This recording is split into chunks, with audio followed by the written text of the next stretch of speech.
Welcome to our podcast, the best sports podcast on the net today. Listen to the breakdown everything Mets. From off-season news, Mets trade rumors, and game reactions during the season. You can now listen to our show Monday, Friday at 8 p.m., while also listen on weekends at 8 a.m. To learn more, check out our website at www.MetsXMFanZone.com. While don't forget to share, like and subscribe and get back into the Mets groove all season long.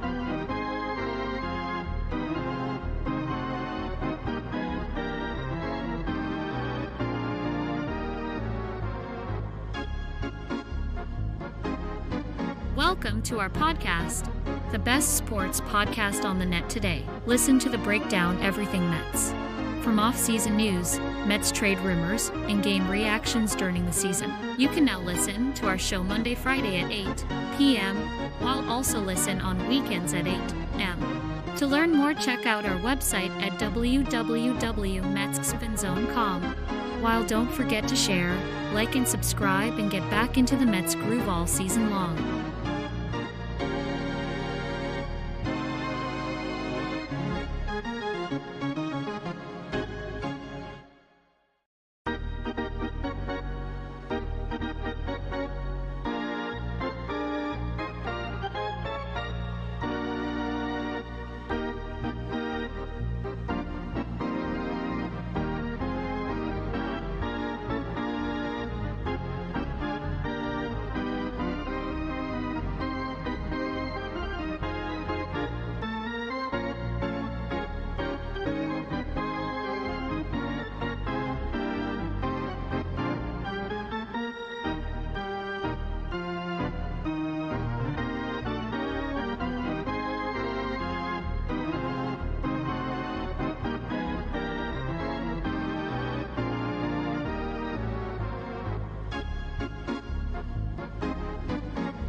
Hello, ladies and gentlemen, and welcome to another edition of MetsXMFanZone Live Podcast, the home of your New York Mets live streams, news feeds, and more. You guys can check out our website by going to MetsXMFanZone.com. We got really cool new features on our website where you can listen to our podcast, you can listen to our radio show, and much more. Plus, we do live streams throughout the season, so we will be live streaming for spring training, and we will also be streaming for the regular season. Plus, if you guys love our shows, you guys can always tweet, like, subscribe, hit the bell notification so that way you guys know when we go live on all of our shows so that you don't miss a moment. Please check that out. Also, you can listen to our shows after right here by going on to Apple Podcast, Spotify, you got iHeartRadio and Amazon Music. So you guys can check that out today. Also, we got some news stories for you guys today. So we got some really cool stories that we're going to pop in here and talk all Mets.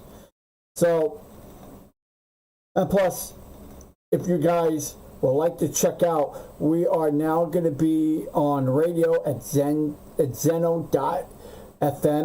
You guys can now go into that. That's like a brand new feature that we now have. We are now finally going full radio. We're going to be going full radio on the weekends. So on the weekends at 8 a.m. So it'll be 8 a.m. to I think 10. So it's going to be 8 to 10 in the mornings, on the weekends, on Saturday and Sunday. So 8 to 10. You guys will be chatting with me. You guys could call in. We'll have the call-in number for you guys on the weekend. So if you guys would like to do that, you guys can go on to Zeno.fm, type in MetsXMFanZone, and be a subscriber today. So, plus, we also want to thank SB Sports Athletics for sponsoring our show today. We haven't done that in the last few days. They have been sponsoring all of our shows, so we really would like to thank them so much for sponsoring here in our show today. We also want to thank New York Mets for sponsoring here in our show also. Great supporters, and I want to thank them so much for now finally sponsoring in on our show. And then plus they sponsor on our Instagram account, so we want to thank the New York Mets for doing so. And plus we want to thank New Era for also sponsoring here on our show today. The best clothing line for sports today. So please go ahead and check those by going to newera.com. All right, so let's get into the stories. Pop this up. So, all right. Our first story of tonight is, could the Mets land Zack Britton? So now, what I really feel here is that, can he be a guy that the Mets could really end up choosing? Now, I feel there are so many other pitchers out there and so many guys that the Mets could end up looking at. I mean, I could honestly see here if the Mets really wanted to go to a guy like that, I would honestly pick Zack Britton. I think I really do think he would be a really good addition in the back end of the rotation. But however, I mean, if I was the Mets, and if I was going to actually make a move like that, I mean, I'm kind of happy on where the Mets standpoint as of right now. So could the Mets pick up a guy like Zack Britton? I mean, it is in consideration. The Mets are planning on looking to get him. I mean, is it honestly valued that the Mets could do that? I don't see that actually happening in many cases. But, I mean, if the Mets wanted to do that, I wouldn't see why not. I mean, they are considering it. It could very well be a very low signing. I just don't think it would be wise for them to do that. So, could it be potential on the Mets wanting to make a big sign or see? When they make the sign, I mean, I look at it this way. These are two aspects that I'm looking at. Could Zack Britton be a guy, or could in next year be a guy where the Mets go and get Ohtani? So I would be happy that the Mets would get Zack Britton, because he has that gap in the back of the rotation where you can slide him into maybe in a 7th inning slot, or maybe an 8 inning slot. I mean, he has, what I really like is the versatility that he has and the flexibility that he has. He has that 2-0 slider, which we all know on how good that is. He was an ex-Yankee, but I mean, with the starts that he had only 20 games under his belt. So if the Mets really wanted to try to do something like that, I mean, I would honestly go with a guy that can be stable in the back end of that rotation. Even though we got David Robinson, and of course we got Ottavino now back, where do you fit him in? And that's kind of where it lies at. Could he be a fit to come from the 7th, bringing a guy out, coming into the 7th? But you know what? You got number 1 in Justin Verlander. You got Max Scherzer. Could he be that guy that the Mets could end up looking to do? I mean, in all perspective, I think that the Mets can land this guy, probably on a small contract. So I would probably say a 1 or 2 years, maybe $4 million max. Because I know, looking at his numbers, I've seen his numbers, and he doesn't look so bad, which which I could actually pull up right now.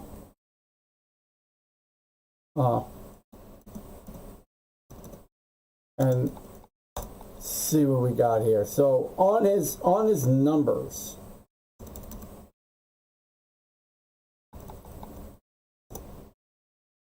all right. So last year he had a terrible year. So he only pitched 3 games. He has no wins under his belt last year, and he has a 13.50 ERA. But the one season I really liked was back in 2020. He had 20 games. He didn't give up so much.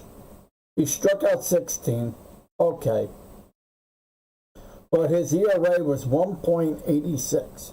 So from all the other times that I see on down here, I mean, he's been up in the 5s. The highest was in 2022. So could he be a value to the Mets? Could the Mets really bring him into, form again? Could they, fix his mechanics? I think his mechanics are a little off. But I mean, knowing with the pitching staff that we have, I mean, I think in my honest opinion, they could refix him, restructure him, if the Mets end up trying to get a guy like him. But he could very well be here. He could very well be here. His contract was $13 million. So could the Mets just pick that up? I don't know if he's still in contract with the Yankees, because it looks like he's been with the Yankees since 2018 to 2022. So could he very well be a guy that the Mets could end up landing and picking up? I mean, it could very well be that the Mets could end up doing that, but I can feel the unlikeliness of the Mets really picking up another value pitcher in that aspect. So in my humble opinion, I would not go with a guy like that, but you never know. You never know what Billy Epler's plan on doing. We know on how Billy has a really good mind for the game of baseball. So, I mean, hands down, I think Billy Epler will make the decision and come real soon to it. So, I honestly believe that would be really good for the Mets moving forward. Going into also the news article too. So we got Billy Epler wants to add depth to the bullpen. So what type of bullpen does he really want to add? What type of depth will Billy be constrained for? I feel that Billy Epler has great depth, of what we have. We have Justin Verlander, we got Cody Sangan, and the Mets, I feel, are very important with that bullpen. We got really good additions in Brooks Raley. We got David Robinson. I mean, we got Ottavino. Now, could the Mets end up picking up like a Tommy Pham, or which we all know that Andrew McCutchen is now he re-signs. Trey Mancini signs. So I mean, there's not so many guys that the Mets could end up looking at, like a Brad Hand, Michael Fuller, which is actually kind of funny about Michael Fuller. I was looking at his stats earlier today too, and I'm like, he doesn't impress me. Not like Zack Britton. Zack Britton doesn't impress me either, because I was looking at his stats here. He was 5-6 last year. He had an on-base percentage of a .680, which, if you're really talking about depth-wise, .680 is not so really good. He had an ERA of 3.39, which is not terrible. He had 3 saves. Does he really strike me to be a guy that the Mets could maybe pick up? I mean, he is a right-hander pitcher. I mean, the Mets need a little bit more depth in regards to left-hand pitching. I think they got too much righties in that bullpen. The Mets do need to get a little bit more of that switch hitting platoon. So if I was the Mets and I was going to do a move, I think Michael Fuller would make a really great move. I like that. But However, I think with pushing forward, I think the Mets could either get a Zack Britton, they could get Andrew Chafin, which I think Andrew Chafin is pretty good too. I was looking at his stats too today, but he's 2-3.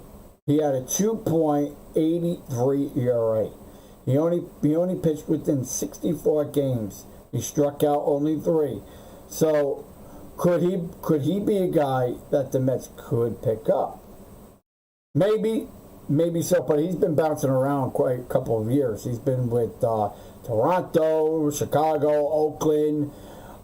Then he's with Detroit. So he didn't have great, spectacular years. Looking at his stats here, I mean, the highest wins that this guy only had was back in 2015. He had 5-1 with an ERA of 2.76 ERA. So I mean, could he be a guy? No. So I mean, there's so many guys that are put on this Mets hit list. But I mean, I'm not impressed with who the guys are they looking to add into this team. I mean, I think Zack Britton would be a little bit more realistic. I think Andrew Chafin could be another realistic sort of guy. But could the Mets end up maybe picking up? Throw it out there. Who's a free agent right now? I think it's Mike Robbins. I think Mike Robbins is pretty good, and he's with the Rangers. So I mean, the Mets could end up doing something like that. But I mean, where's the value? What values are we putting here in place? So I feel that the Mets are fine at where they are in regards to pitching. But could they go out and actually get a big bat? I mean, I'm happy with what they have, too, in regards to hitting-wise. I mean, the Mets don't need to go crazy in trying to get a big bat, which I said on many shows before. I think the Mets are okay in regards to their lineup. But now it just kind of brings to mention on where they're going to go, who they're going to plan on getting, and what could they honestly get. I mean, Ottavino again, back into that rotation, has been pretty good. Omar Neves, I think is actually really good too. So I mean, moving forward, I think that this bullpen is really good. But in regards to hitting, I think the hitting is also pretty good as well. So I'm not really worried about what they are planning on doing. So if they wanted to, pick up a new addition, there are so many guys out there like Adam Duvall. Who else? There's really not a lot of people that are out. There's not a lot of people out there, really, to be honest. I know I was looking at. I was funny because I went on MLB and I was looking at free agents that are still free agents now. I mean, there's nobody that really strikes my eye, but if the Mets really wanted to make a trade and do something like that, I mean, I would probably go with like a Mike Trout or something. I would be a little bit more realistic and probably get into Mike Trout. Because, I mean, he is probably one of the best hitters in the game by far.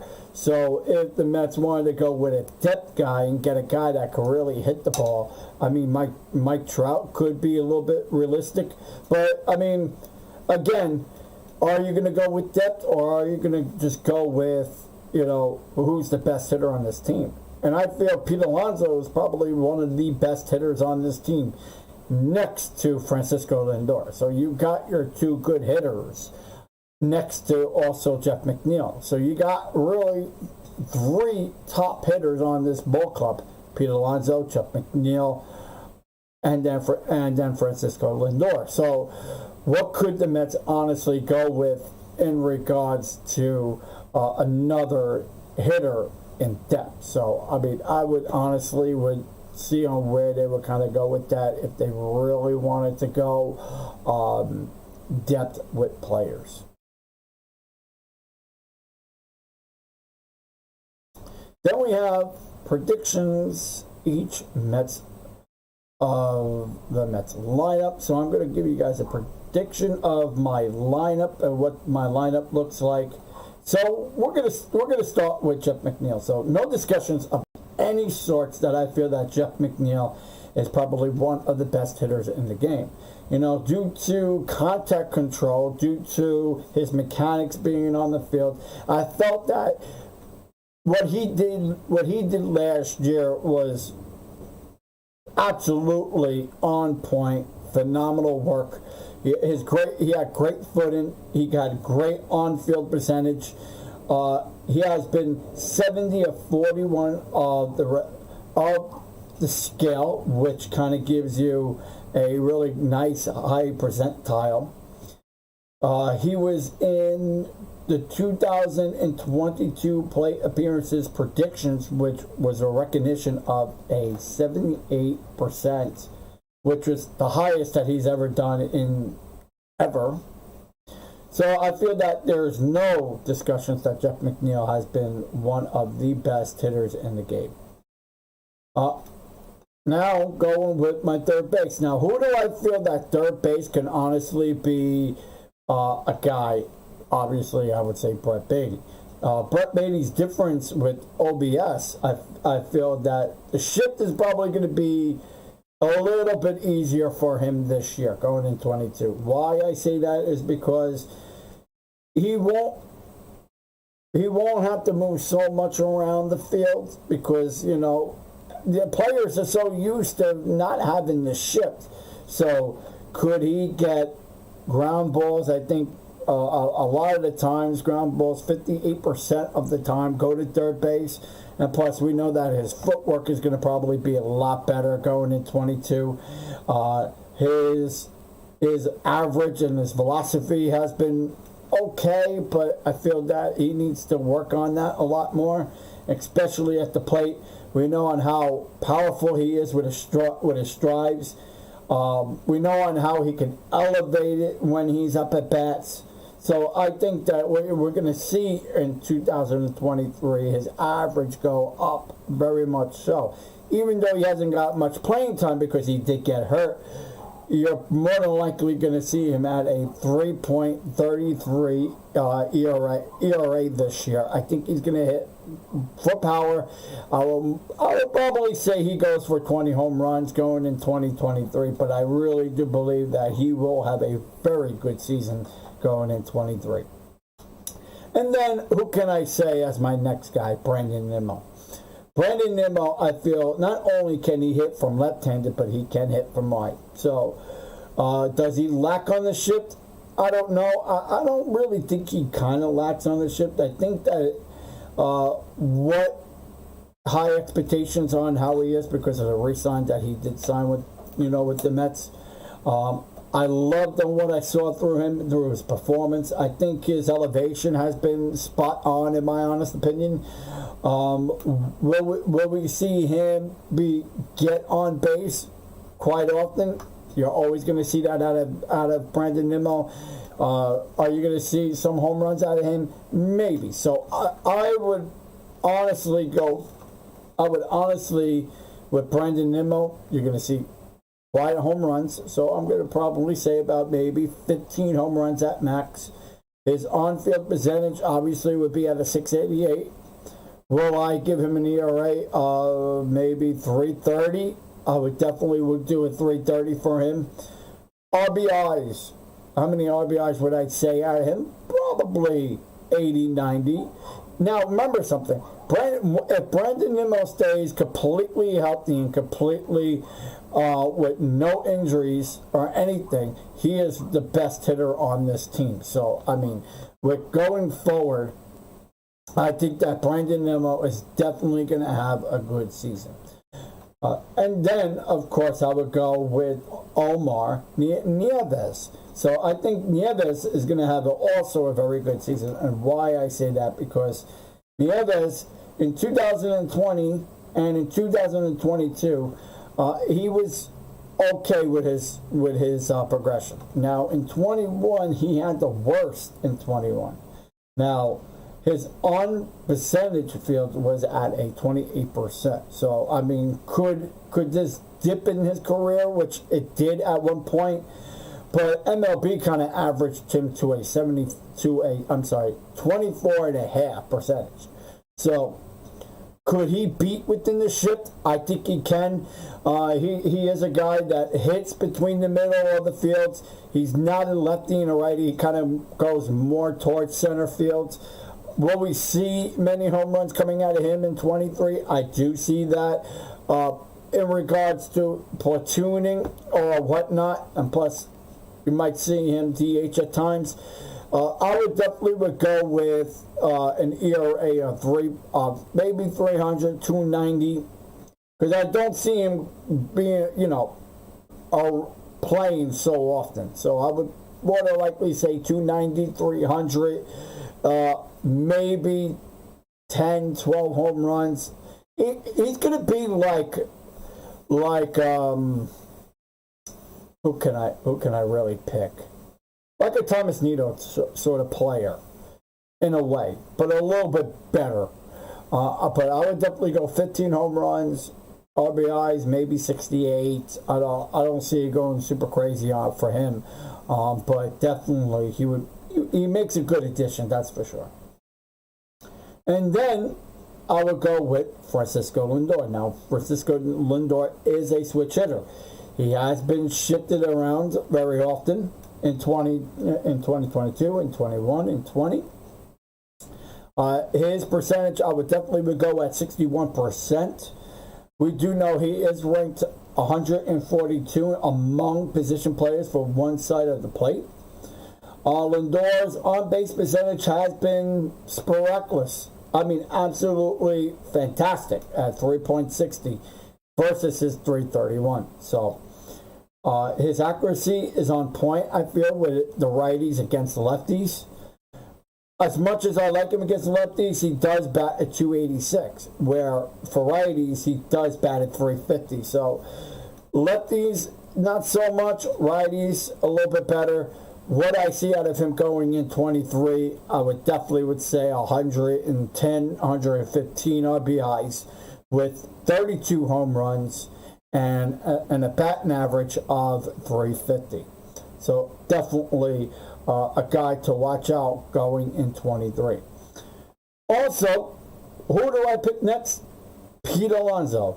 I think Pete Alonso is going to be that guy you're going to probably see hit a little bit better against right-handers. He needs to learn to hit better, He needs to learn to start hitting a little bit better. And why I say this, and I say this all the time on my podcast shows, that Pete Alonso is a very good player. He hits for power. We know on how good he can hit for power. But the team, he needs to let up on those pitchers on the outside. Let up on those pitchers. Why I say that is because every time on 3 and 2 counts, he's at a percentile of 28.6%. So what he needs to do is he needs to back up from the plate a little bit more. He needs to come back. And if he does so, you're going to see him launch more home runs. You're going to see him hit better in the gap. And he's going to be that, which he did in 23. I have to give him that. He's starting to learn on how to hit in the gap when he can't hit home runs. So he had a pretty decent season. Now, going in 23, what are my predictions? What do I say that would make him an asset? I would say 350, 380. Bat maybe 45 home runs. I give him 130 RBIs. He is going to be your most valuable player going in 23. I think he has a lot to prove from 22. Going in 23, he has a lot that he should be showcasing. And he's got to showcase on how good of a player he really is. So I think that those are my picks. Those are the players I feel that are going to be really good. But I do say Eduardo Escobar. And why do I say Escobar? He has a lot to prove also going in 23 because he was a guy that the Mets overlooked. Why do I say they overlooked him? Because they wanted to get Carlos Correa. The Mets end up not getting Carlos Correa. So what do we see going for Escobar in 23? Well, obviously, Correa gone. He's in. Brett Beatty is going to be in. Like I said with Brett Beatty, he'll definitely hit the power. He has a nice stride. So you were definitely going to see Brett Beatty being at third base. He's going to learn it more. Even with Escobar. So they're going to platoon on days off. Days off. Days in, days off. So Escobar, what do I see out of Escobar going in 23? I would definitely see Escobar going for 24 home runs, or maybe 100 RBIs, batting average, maybe 290, and he could be a guy that you have to watch out for at times. He does have a good bat. He is good. He is good defensively too. So you want to see that too. He has a percentage at 68%. So 68%, which is a 2 out of 290. So would I want to say that he can be that focus? He definitely well can. And I think that Escobar going in 23 has a lot of expectations to move forward. So I do want to see Escobar have a pretty decent season, which goes to show that Marquena probably going in 23, in my prediction, is going to have a better season. I think he's going to definitely hit for on-field percentage. I mean, the opposite field, he's going to start hitting a little bit better. More than likely, you're going to see more home runs out of him going in 23 because they're bringing in the fences. So I think that will help Marquena a lot.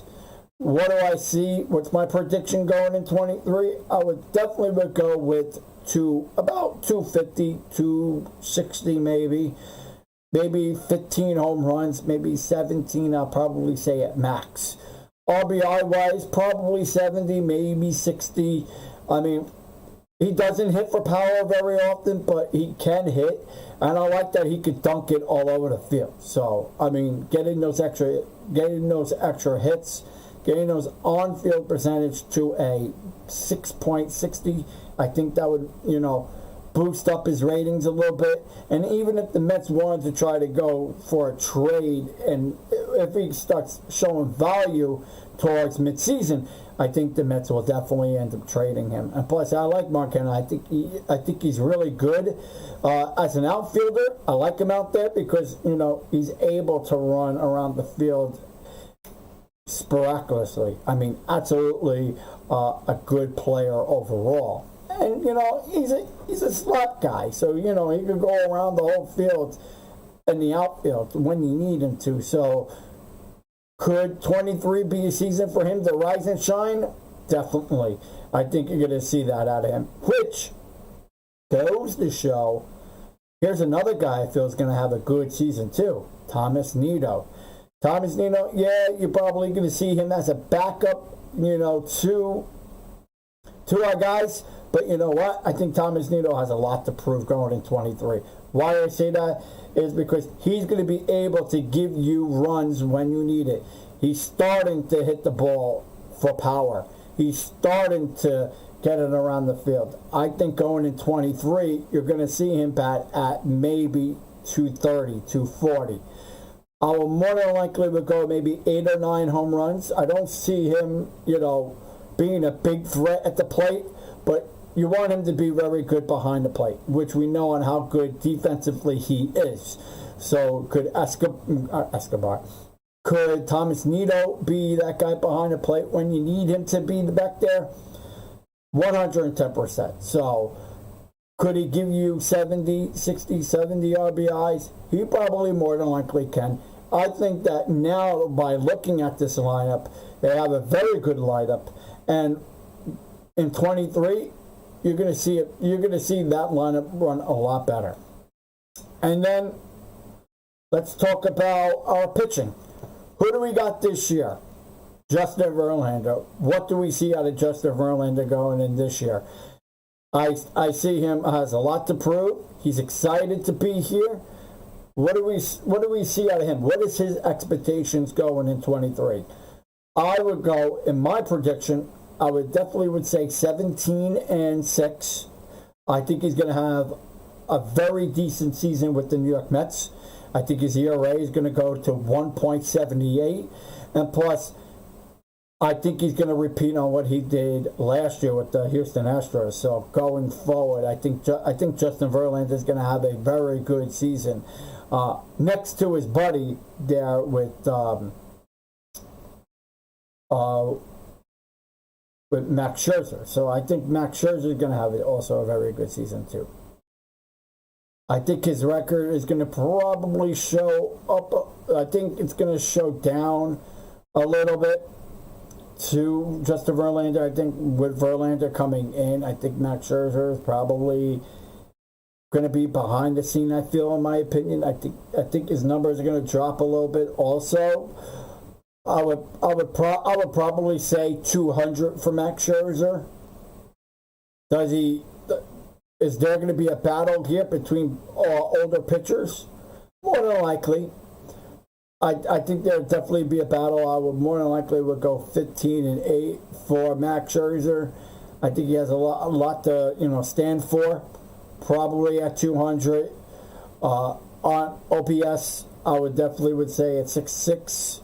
So he has a lot to prove going in 23, even though from the injuries that he had in 22. So I'm a little, skeptical on what I can see out of Max Scherzer going in 23. And then obviously, of course, you got your best closer in the game in Edwin Diaz. What do we see out of Edwin Diaz? I think Edwin Diaz is going to be your best closer in 23. He's going to show bounds. I think you're going to see the Timmy Trumpet pop, better this year. I think he's going to be really good. 1 point, 20. I think he's going to have 36 saves this year. So I am very looking forward to seeing what Edwin Diaz, can he repeat the season that he did before. So, and that's my prediction of each players on the New York Mets. And then we go now into story number 4. So, in regards to the 23 season, finally there will be no shifts.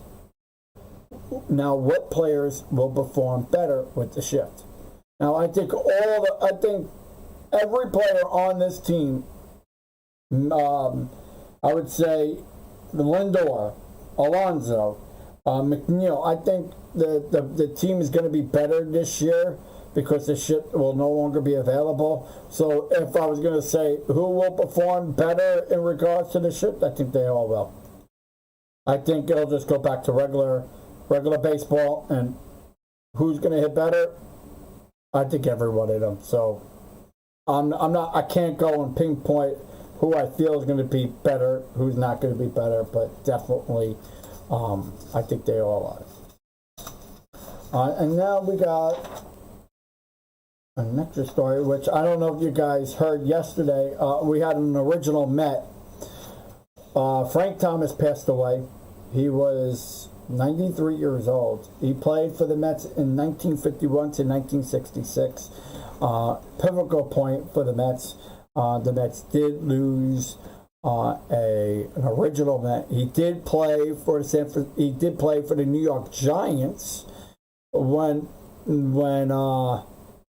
back in the day. So I think we're heavy hearts, and we're hard to hear that Frank Thomas had passed away with he was a New York Met, but he was 93 years old. So we want to send our condolences and our love to the Thomas family. Again, he was 93 when he died, and he played for the New York Mets in 1951 to 1966. He was an original Met, and we are sad to see a family member go on this ball club. So Frank Thomas was only 93. Now moving on. The Mets avoid arbitration for Pete Alonso.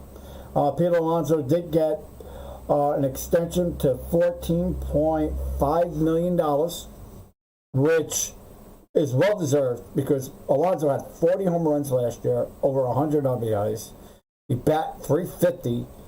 I mean, what can you say out of a guy like this? I mean, give the guy his money, definitely. It was well-deserved. I think that Alonso is going in 23. He's going to have a good season. Now that the shit is gone, I think Alonso's going to play a little bit better. He's the guy I honestly will feel that will, how can I put this? Assumed to be great. He's going to definitely be in the Mets Hall of Fame, and he just reminds me of David Wright so much. But you know what? He reminds me of Mike Piazza too. So David Wright, Mike Piazza, David Wright as opposed to being a Met for life, and Mike Piazza for power. Man, Mike Piazza was a great catcher, but he was a great Met. And I think that Alonso has that. He just has that character just to be a great Met for the rest of his career. And the Mets need to lock him up so that way they'll never lose him, which they re-signed him. So, you know, I think that was a really good move in getting his arbitration up to $14.5 million. So you're gonna see Alonso here for a very long time. And same thing when it goes to Thomas Nino. Same thing that goes to Brandon Nimmo. Brandon Nimmo is going to be here for a long time, 8 years is long. So he's more than likely going to be here for the rest of his career. Well, he will be here for the rest of his career, Brandon Nimmo. So two guys you're definitely going to see here as a Met for the rest of their career. Absolutely amazing. And congratulations to Pete Alonso to gain his arbitration avoided, and is now salary increased to $14.5 million. So he well deserved to Pete Alonso. Moving right along. All right. So if you guys love our shows, please always tweet, like, and subscribe. We are here to always give you guys all of your New York Mets sports. I mean, absolutely having a great season. I think what we're going to do going in 23 is the Mets are going to have a record. This is my prediction and what the record's going to look like for the Mets going in 23. I see the Mets winning 104 games. Why? Because not only is their pitcher rotation going to probably be unstoppable this year with Cody Sagan, with Cortana, with of course our bullpen. I think is going to be really good also too. With Max Scherzer, Verlander, and plus the new additions with Ottavino coming back. I think what you're going to see is this team start to really light it up going in 23. I want to thank you guys for watching here on our show today. If you guys love our shows, please always tweet, like, and subscribe, so that way we give you guys all of your New York Mets news. We will be live onto a podcast down in Port St. Lucie, February 18th. You guys can come and check us out. Well, we will be down for spring training. We got 30 days left for pitchers and catchers. So expect to see that happen really soon. But again, we'll be down on February 18th. I will be doing a live podcast. I'll be having a table outside of Port St. Lucie's Mets facility. And hopefully we'll get to see you guys down there. If you guys love our shows, please tweet, like, subscribe. We are live on all your platforms. Also, right after the show, you guys can download our podcast by going to Apple Podcasts. You go to Spotify, you go to iHeartRadio and Amazon Music. I am so glad to give you guys all your favorite Mets news, live streams, and much more. And of course, you guys can check out our website by going to MetsXMFanZone.com. Gives you all the details of our events, and then when we do go live for spring training. And plus, we do have now a intro video on our YouTube channel, which is starting to rock up. I think you guys are going to like it. Please go and check it out today. And plus, don't forget to hit the bell icon so that way you never miss a moment of our live streams. Plus, also, if you're on Facebook, hit that start button so you guys can show your love and appreciation for everything that we do right here on the MetsXMFanZone podcast. I want to thank you guys for watching, and we'll see you guys real soon right here on MetsXMFanZone Live. Don't forget to check us out on all of your platforms, and we are live on Facebook, Instagram, Twitter, and on YouTube. Later. Remember, stay safe, stay well, be well, and we'll see you guys in spring training.